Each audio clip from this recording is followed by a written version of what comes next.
যে ওই স্কেলের জন্য বরাদ্দ রেখেছেন পরবর্তী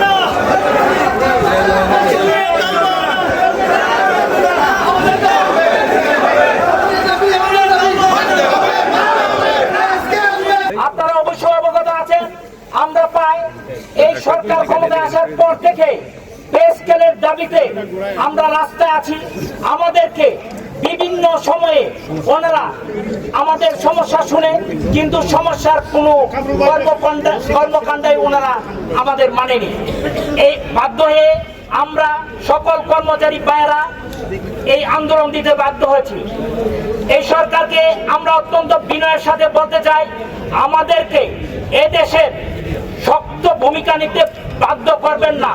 এদেশের সকল সরকারি কর্মকর্তা কর্মচারী নির্বাচনের গুরুত্বপূর্ণ দায়িত্ব পালন করবে। সুতরাং আপনারা আমাদেরকে এই নির্বাচনের বয়কট করার মতো আন্দোলনে যেতে বাধ্য করবেন না। কাজে আমরা শেষবারের মতো বলে দিতে চাই, যদি আমাদের এই দাবি পূরণ না হয় আমরা কোনো কর্মকাণ্ড কোনো কাজ আর করবো না।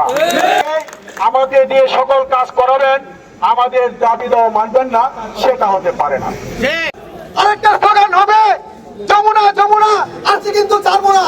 আমরা সরকারি কর্মচারীরা অফিসে থাকতে চাই, রাস্তায় আমাদের থাকতে চাই না।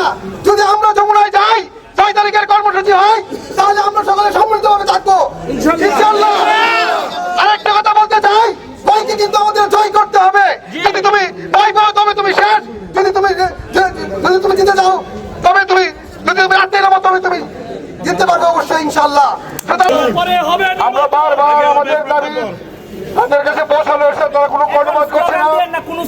আজকের এই দরমূল্যের বাজারে একজন কর্মচারী যখন অসহায় হয়ে তার ছেলের দিকে তাকাতে পারে না, তার মেয়ের দিকে তাকাতে পারে না, তাদের চাহিদা পূরণ করতে পারে না, দুপুর ভাত খেতে পারে না, সেই দাবি নিয়ে আমাদের আন্দোলন দুর্বল গতিতে এগিয়ে গেলেও আমরা বারবার পরাভূত হচ্ছি। সরকার আমাদের কোনো কথা কর্ণপাত করছে না। এইবার আমরা